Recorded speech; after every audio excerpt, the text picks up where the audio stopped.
Il y a des choses dans ce monde qui nous font peur.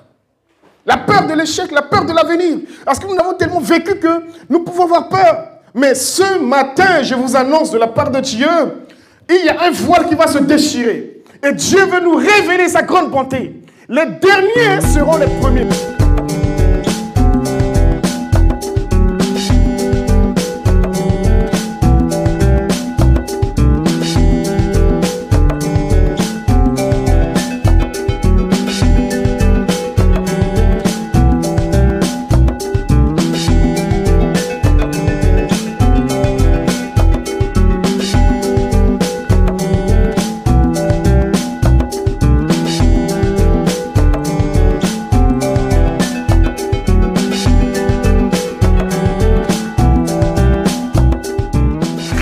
Dieu soit loué. Je vais rapidement partager la parole de Dieu avec vous dans le livre de Matthieu 20. Le verset 8 et le verset 16. Mais une fois arrivé chez vous, je vous exhorte d'aller lire tout le passage. Matthieu chapitre 20, tout le chapitre. Ça vous fera du bien. Amen. Hein? Alors, Matthieu chapitre 20, le verset 8. Je vais juste parler sur le verset 8 et le verset 16. Les deux versets. Est-ce qu'il y a un frère ou une sœur qui peut nous le lire à haute, intelligible voix? Un bon lecteur. Tout le monde est bon. Il y a quelqu'un qui peut nous le lire? Matthieu 20, le verset 8. Juste le verset 8 et juste le verset 16. Je donne la lecture au nom de Jésus. Oui, vas-y, frère. Yohan. Le soir fut venu, le maître de la vigne dit à son intendant, appelle les ouvriers et paie-leur le salaire, en allant des derniers aux premiers. Merci. Et le verset 16. Ainsi, les derniers seront les premiers et les premiers seront les derniers. Gloire à Dieu. Gloire à Dieu. Ici, c'est Jésus qui parle. Si nous remontons pour bien comprendre ce texte, au chapitre 19, le verset 27 à 30, la Bible dit, il y a Pierre qui s'est levé, il a posé une question à Jésus. Il lui a dit, Maître, maintenant que nous avons tout abandonné, nous avons abandonné nos parents, nos biens, nos business, nos affaires, pour te suivre. Et lui, comme étant pécheur, il veut faire comprendre à Jésus, j'ai abandonné ma pêche, qui me donne des sous, qui me donne des activités génératrices. Je les ai tous abandonnés pour te suivre. Qu'allons-nous devenir? Alléluia. Et Pierre a posé une question. Il veut faire comprendre à Jésus, nous avons tout abandonné pour marcher avec toi, pour te suivre. Qu'allons-nous devenir? Alors, nous voyons tout de suite dans sa question à Jésus la mérite qui ressort. Nous avons tout abandonné. Qu'est-ce que nous allons mériter en te suivant? Alléluia. Et donc Jésus l'a répondu à lui et il a donné une parabole qui va nous faire du bien ce matin. Et cette parabole, Jésus a dit, il a donné la parabole d'un vigneron, le propriétaire de vigne, d'un grand champ. Et ce propriétaire, il est sorti pour aller recruter les ouvriers pour pouvoir travailler dans son champ. Et la Bible dit, il est sorti à la première heure. À la première heure, ce qui correspond de nos jours à 6 heures du matin. Et ça, c'est l'ère du 1er siècle. Au 1er siècle de nos jours, les horaires sont tellement calculés dans le travail. Et à la première heure, ce qui correspond à 6 heures du matin, il est sorti recruter. Il a recruté les premiers ouvriers. Les premiers ouvriers, il a établi un contrat entre lui et ses ouvriers. Il leur a dit, et c'est un contrat qui régit, qu'ils soient payés un denier.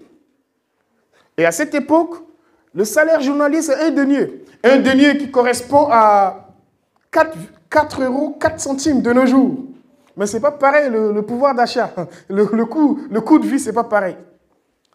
À cette époque, imaginez-vous, les choses coûtaient extrêmement moins cher. Et 4 euros, 4 centimes valait beaucoup à cette époque. Et c'est ça, le salaire journalier. Peut-être en France, je pense peut-être que nous avons 10 € l'heure ou 11 €, 12 € l'heure, quelque chose comme ça. Ça varie entre 10 à 12 € l'heure. N'est-ce pas? Mais le salaire journalier, à cette époque, c'est 4 € 4 centimes. Un denier. Et donc, il a établi un contrat entre lui et ses premiers ouvriers qu'il a pu recruter à la première heure. Il leur a dit, voilà, le contrat est établi, allez travailler, c'est le salaire journalier, et tous, ils sont conscients, c'est un denier. Ils se sont mis à travailler. Et la Bible dit, et il est encore ressorti à la 3e heure. 3e heure correspond à 9 h du matin. Il a recruté.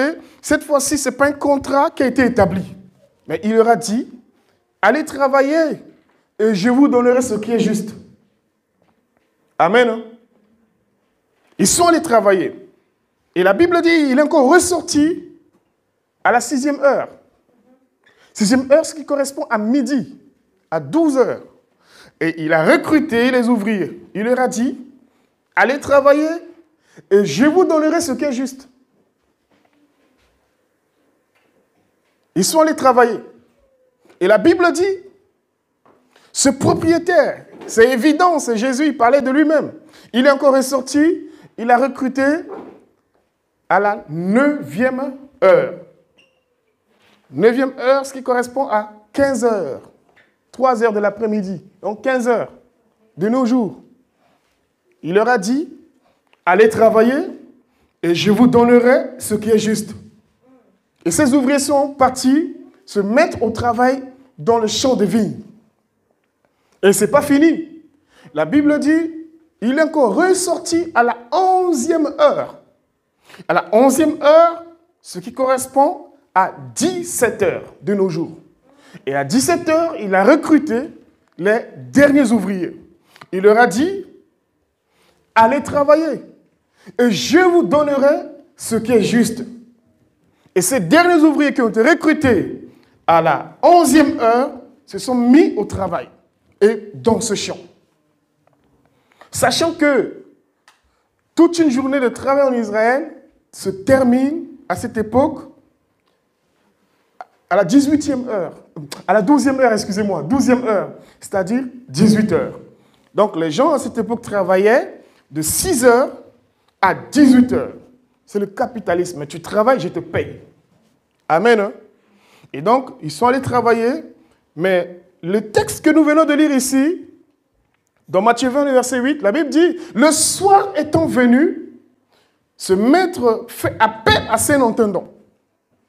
Et il demande à l'intendant de faire appel à tous les ouvriers pour qu'ils procèdent à la paye.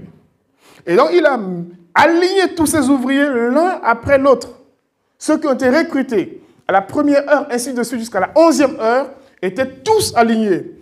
Et il va falloir les payer. Mais le propriétaire a donné un conseil assez particulier. Il lui a dit, cher intendant, tu vas commencer à payer ces ouvriers en allant de dernier au premier.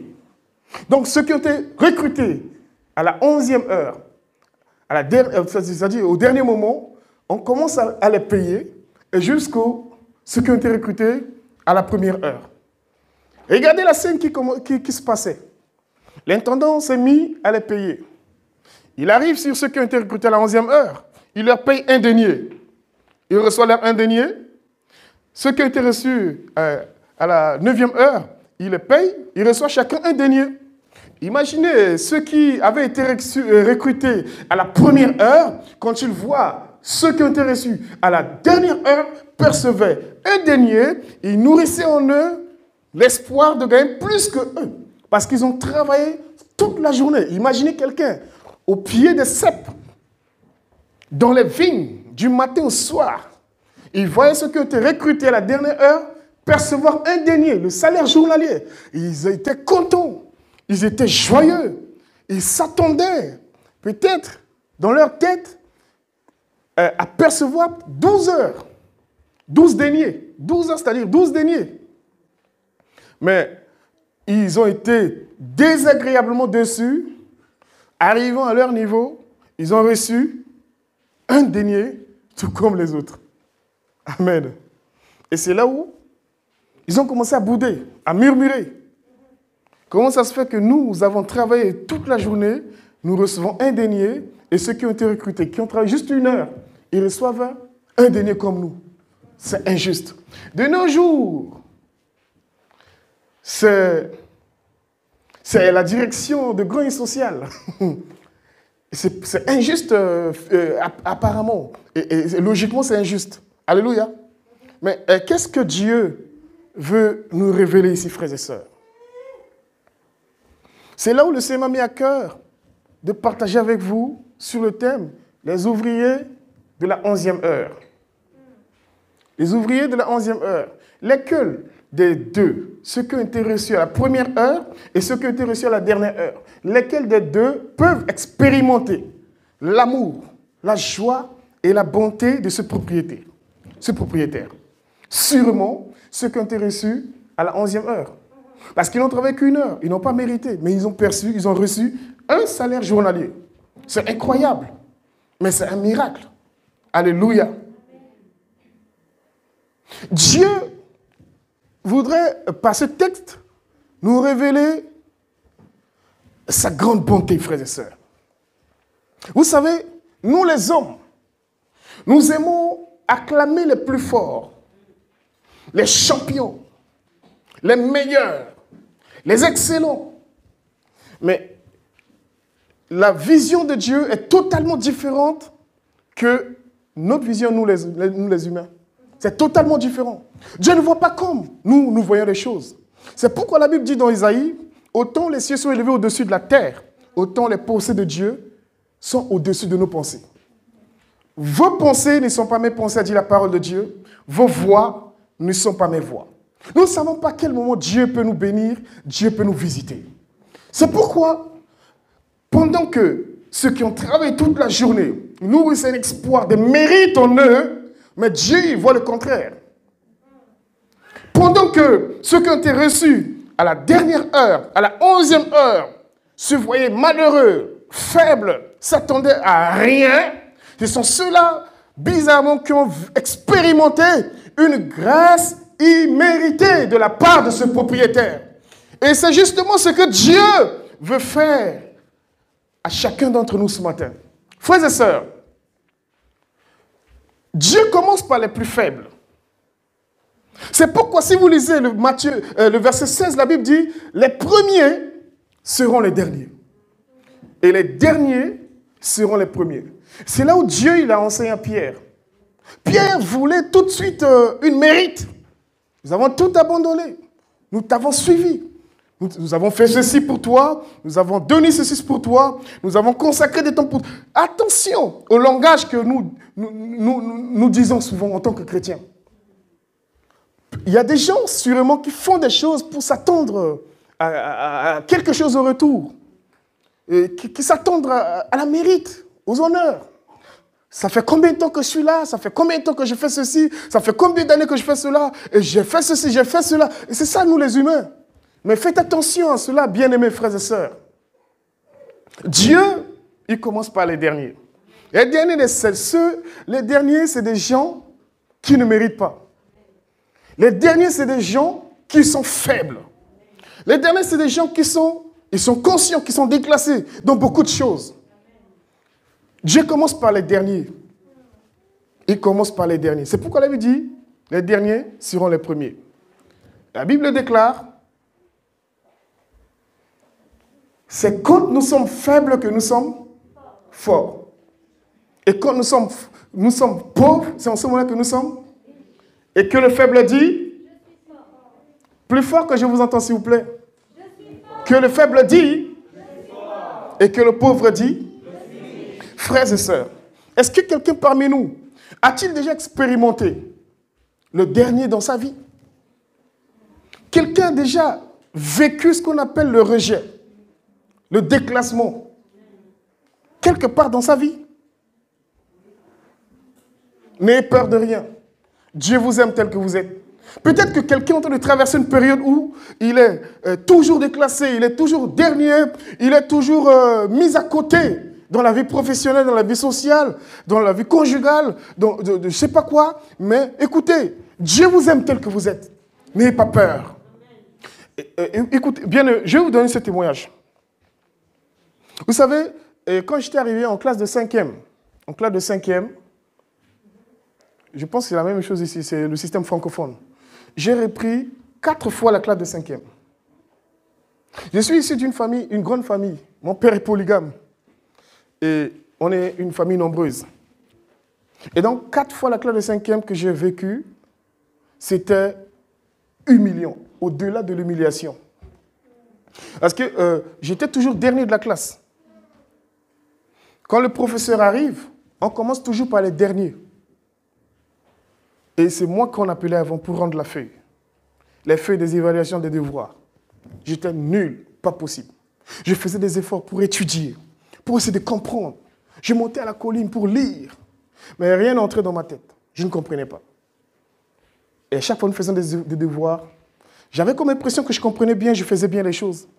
Mais au retour, le jour de délibération, avant même que le professeur ouvre la bouche, tous les collègues prononçaient déjà mon nom. J'étais nul et le tout dernier de la classe. Ils rendaient la feuille comme ça.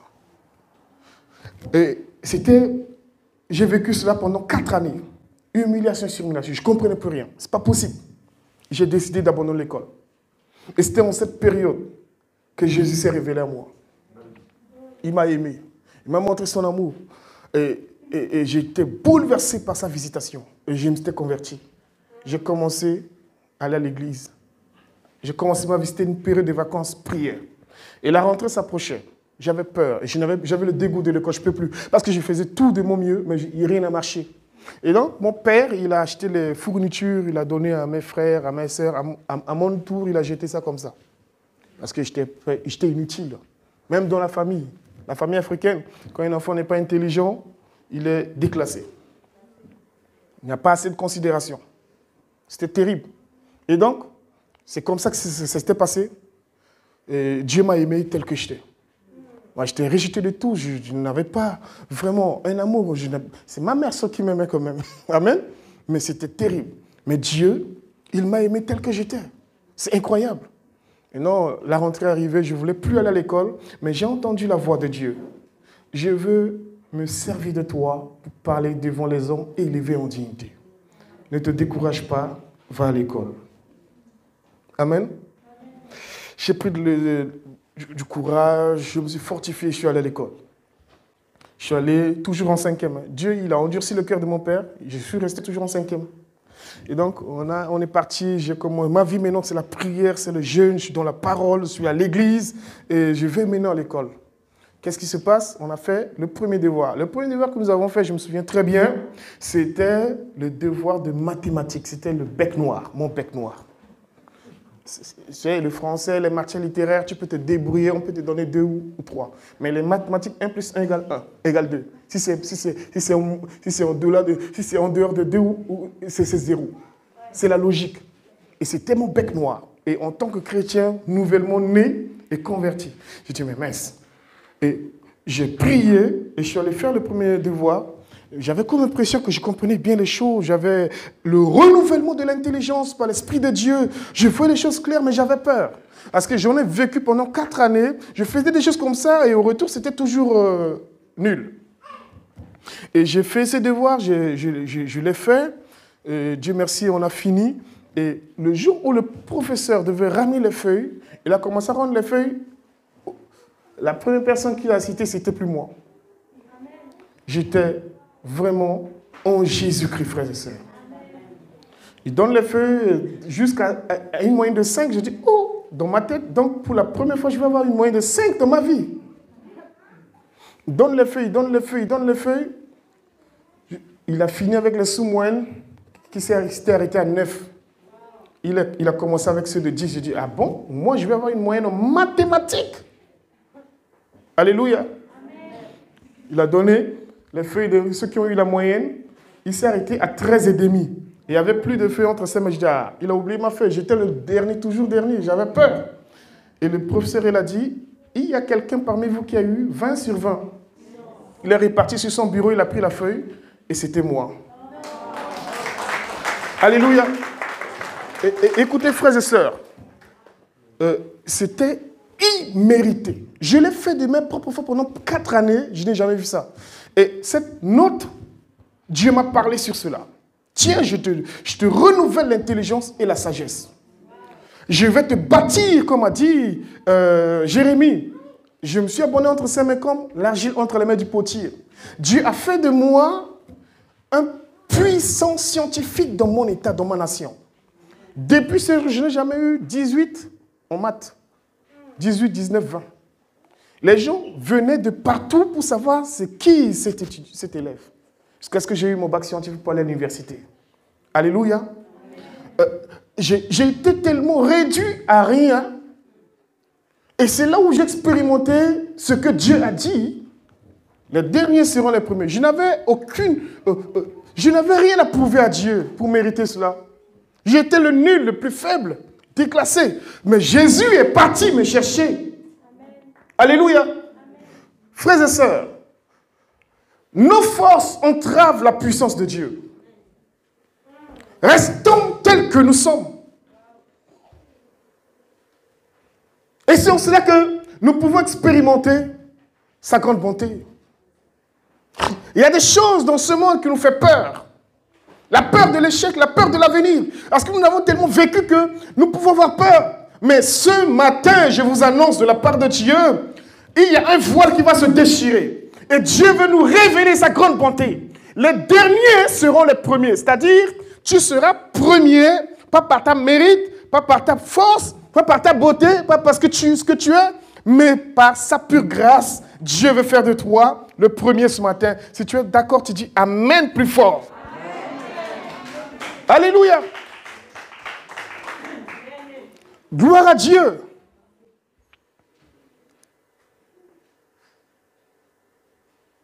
Les aînés vont bouder parce qu'ils recherchaient la mérite. Faites attention de vouloir toujours rechercher la mérite. Abandonnons-nous entre les mains du Seigneur. Faisons confiance en Dieu, quel que soit ce que nous vivons. Restons tels que nous sommes. Dieu nous fera grâce. Alléluia. Il commence par les plus faibles. Les plus faibles, commencement. Cette église n'était pas comme ça. Mais aujourd'hui, c'est comme ça. Mais demain, il n'y aura plus de place. Amen. Alléluia. C'est comme ça que Dieu, il manifeste sa gloire. Tous les grands héros de la Bible, ceux qui ont marché avec Dieu, c'est des gens qui étaient les plus nuls. Qui n'avaient pas de considération. Les Jephthé, mais Dieu les a choisis. Je vous dis cela de la part du Seigneur pour vous remettre en confiance. Remettez-vous en confiance, frères et sœurs. Faites confiance en Dieu. Remettez-vous en confiance dans votre foi. Si jamais vous traversez une période de noirceur, vous ne verrez plus rien. L'obscurantisme. Faisons confiance en Dieu. Il est le Dieu de la vérité. Il est plein de franchise. Il est le Tout-Puissant. Et il agira. Il agit pour la gloire de son nom. Alléluia. La 3e heure jusqu'à la 9e heure. C'est exactement cette période où Jésus il a été crucifié à la 3e heure. C'est-à-dire 9 heures. Et il était mort à la 9e heure. C'est-à-dire 15 heures. On l'a crucifié à 9 heures. Et vous savez, la croix, à la base, n'a pas été instituée par Dieu. La croix a été instituée par les Romains. Les Romains l'ont instituée pour tuer, pour crucifier les méchants, les bandits, les criminels. C'est comme ça que la croix a été instituée. La croix n'était pas quelque chose d'honorable. C'est pourquoi quand Jésus a dit, il a annoncé la croix, Pierre était scandalisé. Pierre a dit non, cela n'arrivera pas. Parce que la croix, c'est au-delà de l'humiliation. Et Pierre se voit mal. C'est lui qui le témoigne publiquement, qui le suit publiquement, allait être crucifié. Sur cette croix qui est au-delà de l'humiliation. C'est honteux pour lui, quoi. Il a dit non, Seigneur, cela n'arrivera pas. Alléluia. Et Jésus a dit, arrière de moi, Satan. Est-ce que Dieu avait un plan derrière cette croix? Cette croix qui est au-delà de l'humiliation. C'est-à-dire, la croix est comparée à la chaise électrique de nos jours. Est-ce que quelqu'un peut être fier de dire que mon père, il est mort de chaise électrique? Ça donne quelle pensée? Ça donne quelle impression? Donc, il est un papa criminel. Il est un papa méchant. Il est un papa bandit. Ça donne cette impression. Et c'est justement dans cette pensée que Pierre a dit, non, Seigneur, cela n'arrivera pas. Alléluia. Mais Dieu, il prend cette croix. Cette croix qui est au-delà de l'humiliation. Cette croix qui est une honte. Dieu prend cela pour faire de ça le sujet de sa gloire. La croix est aujourd'hui le symbole de l'Église. Le symbole de la foi. Alléluia. C'est pourquoi la Bible dit, Dieu prend les choses folles pour confondre le monde, les sages. Il prend les choses viles pour confondre le monde. Et Dieu, il a pris la croix pour confondre le monde entier. La croix est puissante aujourd'hui. C'est sur cette croix que nous avons tous été rachetés. C'est là où Christ a été crucifié. Il a sacrifié son corps comme un agneau. Pour que son sang soit coulé et pour que nous soyons tous pardonnés. Pardonnés une fois pour toutes. Nous avons été tous pardonnés par l'œuvre de la croix. Regardez ce que Dieu est capable de faire. C'est-à-dire, si rien ne va dans nos vies, s'il y a des choses qui semblent impossibles selon les hommes, même pour Dieu, c'est possible, mon frère, ma soeur. Je veux te rassurer ce matin, tout ce qui semble impossible selon les hommes, c'est possible pour Dieu. Dieu peut. Il est capable de faire. Alléluia! La croix qui est un sujet de honte, Dieu a fait de cela un sujet de joie, un sujet de gloire. Il y a un pilote anglais. Un pilote anglais, il a réussi, il a témoin d'une vision de la croix qui m'a fait énormément du bien. Il pilotait un avion, un voyage de l'Angleterre à New York. Et au cours de ce voyage, on lui a signalé que les 2 moteurs sont tombés en panne. Et ça devrait être le crash. Ils devraient tous mourir. Et il a eu peur parce qu'il n'y a pas de solution. Ils étaient en l'air. Angleterre pour New York. Qu'est-ce qui se passe?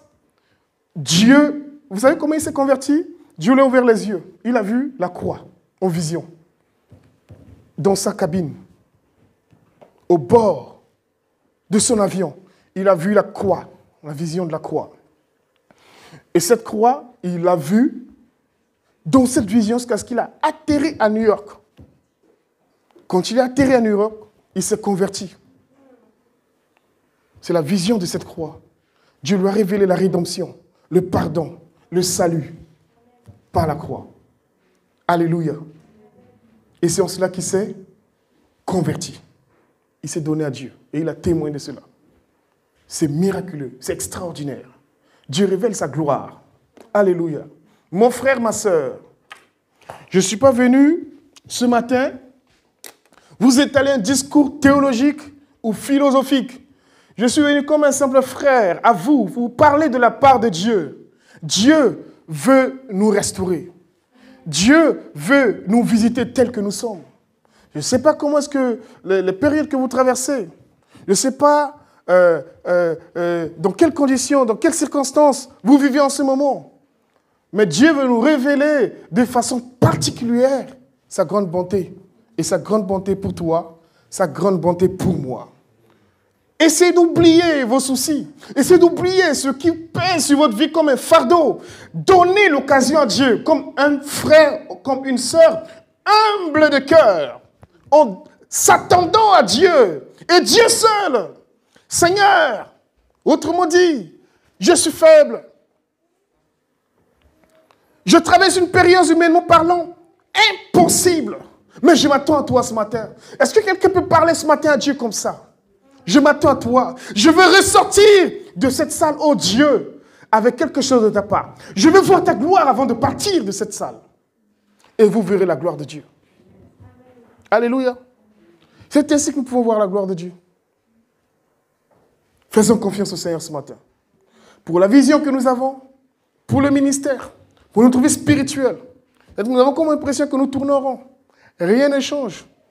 Nous avons comme l'impression que ce n'est pas notre œuvre. Faisons confiance à Dieu. Nous n'avons rien à prouver pour mériter quelque chose de la part de Dieu. Mais restons tels que nous sommes. N'ayons pas peur, abandonnons-nous entre les mains du Seigneur. Et nous verrons la gloire de Dieu. Alléluia. Alléluia. Alléluia. Jésus est Seigneur. Il est le roi des rois. Il n'a pas changé. Hébreux 8, 13, 8 dit, Jésus est le même hier, aujourd'hui et éternellement. Il est encore là ce matin. Il est vivant pour toujours. Alléluia. Et nous le verrons un jour face à face, dans l'éternité, parce qu'il est Dieu. Béni soit le Seigneur. Alléluia. Frères et sœurs, faisons confiance en Dieu. Ce matin, le Seigneur met à cœur de vous dire, vous êtes tous, y compris moi, les ouvriers de la 11e heure. Non, pas mérité. On ne s'attendait pas à cela. C'est vrai qu'il sûrement, peut-être qu'il y a quelqu'un qui ne s'attend pas à cela. Mais vous serez surpris de la façon dont Dieu va vous visiter. Et ça, c'est une prophétie. De façon individuelle et particulière. Que Dieu soit loué, alléluia. Dis à ton voisin, tu es l'ouvrier de la 11e heure. Mais nos forces entravent la puissance de Dieu. Laissons de côté nos forces. La Bible dit, ce n'est ni par la force, ni par la puissance, mais par mon esprit, dit le Seigneur.